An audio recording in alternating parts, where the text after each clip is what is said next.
Congress party TPCC సభ్యులకి శాసనసభ్యులకి ఇక్కడ విచ్చేసిన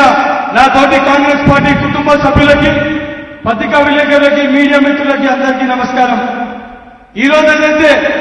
కష్టపడితే తప్పనిసరిగా గుర్తింపు లభిస్తుంది. ఏదైతే స్వార్థం లేకుండా పార్టీ కోసం తప్పనిసరిగా అహర్నిశలు కృషి చేస్తే పార్టీ ఉన్నతమైన స్థానంలో కూర్చోబెడుతున్న దానికి నిదర్శనం ఈ రోజు మీ మధ్యలో ఒక కార్యకర్తని ఎన్ఎస్ఐ రాష్ట్ర అధ్యక్షుడిని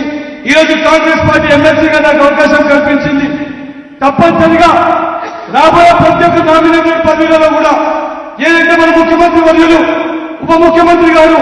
పార్టీ కోసం కష్టపడ్డ ప్రతి ఒక్క కార్యకర్త కూడా ఉన్నతమైన స్థానంలో ఉంటారనే దానికి నిదర్శనం ఈ రోజు బల్మూరి వెంకట ఎమ్మెల్సీ కావడం. అదేవిధంగా రాబోయే ఎన్నికల్లో పార్లమెంట్ స్థాయిలో 17 పార్లమెంట్లో 16 పార్లమెంట్లో కనీసము ఏదైతే కాంగ్రెస్ పార్టీని భారీ మెజార్టీతో గెలిపించి రాహుల్ గాంధీ గారిని ప్రధానమంత్రి చేయడంలో తెలంగాణ రాష్ట్రంలో ఉన్న ప్రతి ఒక్క బూత్ లెవెల్ ఏజెంట్ కూడా ఆలోచనలు కృషి చేయాలని చెప్పి కోరుకుంటూ నాకు అవకాశం ఇచ్చి ఇంత పెద్ద వేదిక పైన మాట్లాడడానికి అవకాశం ఇచ్చిన ఏఐసిసి చైర్పర్సన్ సోనియా గాంధీ గారికి, అధ్యక్షులు ఖర్గే గారికి, దానితో పాటు రాహుల్ గాంధీ గారికి, ఆర్గనైజేషన్ ఇన్ఛార్జ్ కేసీ వేణుగోపాల్ గారికి, NSU all India incharge Kanhaiya Kumar గారికి, దానితో పాటు మన అందరి నాయకుడు యువ నాయకులు రాష్ట్ర ముఖ్యమంత్రి వర్యులు రేవంత్ రెడ్డి గారికి, ఏదైతే మన ఉప ముఖ్యమంత్రి వర్యులు